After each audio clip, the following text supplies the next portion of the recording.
এই তুফান একদিন ডিস্ট্রিক্ট লেভেলে খেলবো। তুফান গত এক দশকে নির্মিত আমাদের ইন্ডাস্ট্রির সেরা কমার্শিয়াল ছবি।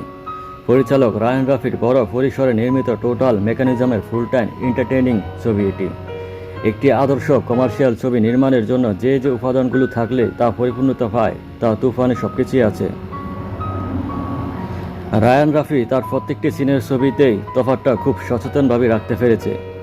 তারপরে ছবি পূর্বের ছবির কন্টেন্ট ও প্রেজেন্টেশন দুই প্ল্যাটফর্মে ভিন্ন হয়েছে। তুফান ছবির ক্ষেত্র তাই ঘটেছে, তাই আর আগের ছবিগুলোর সাথে এই ছবির স্পষ্ট পার্থক্য বিদ্যমান।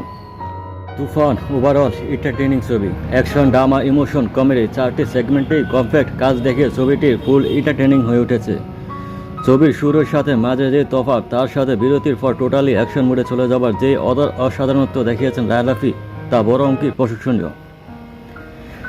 শাকিব খানকে যে দর্শকেরা তার প্রথম দিকের কেরিয়ারের সময় থেকে সিনেমা হলের পর্দায় দেখে এসেছে, তারা সেই পুরনো টকবগে শাকিবই এগিয়ে রাখে তার কেরিয়ারের গ্রাফে।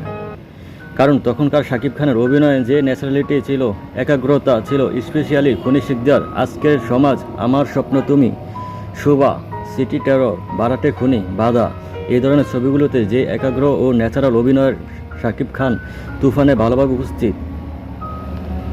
সরল আবার এক মুহূর্তে জটিল, সাইকো আবার দুর্দর্শ, এভাবেই তার সুইচ অন অফ ক্যারেক্টারাইজেশন তুফান না ভূমিকা অভিনয় শক্তিশালী চরিত্রে পরিণত করেছে। পুরো ছবিতে তার অভিনয়ের চোখ আটকে থাকতে বাধ্য করেছে। এই শাকিব খান একদম পুরনো ভাইবে উপস্থিত, যেটি সচেতন দর্শক প্রত্যাশা করে। তার অ্যাকশন সিকোয়েন্সগুলোর বডি ল্যাঙ্গুয়েজ লাজবাব ছিল, চোখ দিয়ে যেন আগুন জ্বলে। এই ছবিটির বিজিএম টপ নচ লেভেলের ছিল। শাকিব খানের চরিত্রে বাঘ যখন থেকে শুরু হয়, বিজিএমের ব্যবহার তখন থেকে দুর্দান্ত হতে থাকে এবং দ্বিতীয়ার্ধে তা আরও অসাধারণ। লং শটের হাসপাতাল অপারেশনটির ছিল ছবির সেরা অ্যাকশন মোমেন্ট। শাকিব খানের বডি ল্যাঙ্গুয়েজ তখন আগুন ছিল, কালার গ্রেডিংও ভালো ছিল, গানের মধ্যে লাগে উড়া দুরা, ওয়ার্ড অফ মাউথ পর্যায়ে গেছে, টাইটেল ট্র্যাকটিও ভালো মেকিং ছিল।